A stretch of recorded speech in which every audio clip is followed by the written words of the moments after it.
I had a whole cute, funny little vlog planned out today, but it's kind of been derailed because when I went to work this morning, about 20 people from my department were let go. In fact, the only people that managed to keep their jobs were me and the 3 other people who worked directly on my little team with me. And while it is a huge sigh of relief that I've retained my job, whenever people are let go in this fashion, it always brings up thoughts of redundancy. There's a study that says that humans spend 1/3 of their life at work. Isn't that depressing? But if you really think about that, you realize how important your job is. We rely on our employment because it's what pays our bills. It's what keeps a roof over our heads and clothes on our back and food in our fridge. And even just the idea of not having that income is kind of crippling. It's like you're consumed with panic because where are you gonna get the money to take care of your kids or your pets or yourself? The thing is by the time you reach a certain age, you have already been let go of a job before.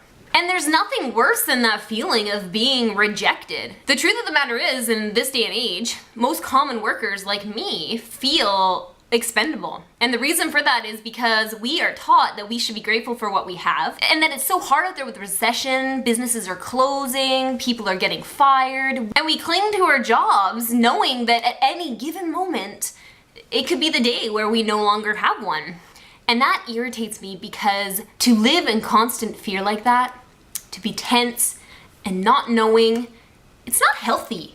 No wonder people are getting so sick and tired lately. It sucks that job security is virtually non-existent. And even when a company is downsizing and cost-cutting, restructuring, all terms that we hate to hear because we've all pretty much heard them. The worst part is that these are the reasons for the mass firings, and it actually has absolutely nothing to do with your work ethic or the job that you've been doing or when you get to work on time or how many overtime hours you work. It no longer matters how the employees feel about their jobs. What it all comes down to is money. They often get rid of the higher seniority people because they're making more money, which kind of seems like you're shooting yourself in the foot because you're getting rid of all your seasoned employees. And it's kind of sad that they don't take into consideration their work ethic because you could be getting rid of a really good employee when there's some really not so good employees over here, if you know what I mean. In an ideal world, we would all feel valued and appreciated, and we would happily go to work and work for companies that treat us right, and we have some sort of job security.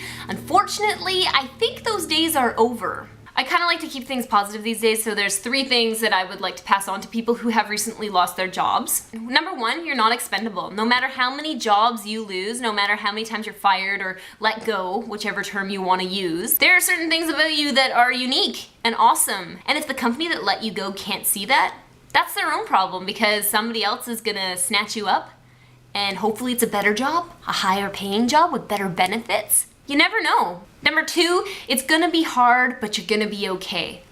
It's gonna be a struggle. Life is a struggle though. I've always worried about job security, how much money I make, because I moved out when I was 17 and I never had somebody that I could phone up and ask for $500 for my rent if I lost my job. I was always responsible for my own bills and my own rent, and if I defaulted on those, I would have ended up on the streets. I remember I pawned things for money and I got advancements on my checks just so that I could pay my rent on time. Those were tough times. And the truth is, you might have some of those times ahead of you, but you're gonna be okay.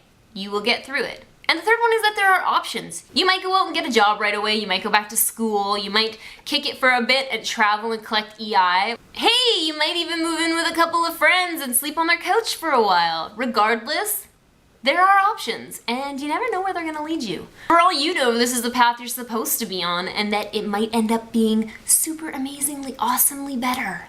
At least that's how I like to view it. The thing is, I didn't lose my job today, and I'm grateful for that. But it makes me think about what I would do if I did lose my job. And the only thing that I can think about that I would do is that I would keep going. Because that's what we do. I'll pick up my silly subject for next vlog. And hopefully I'll see you all again next week for another edition of That Girl Tyson. General quarters, all hands man your battle stations, all hands man your battle stations. Alright, Annie, come on.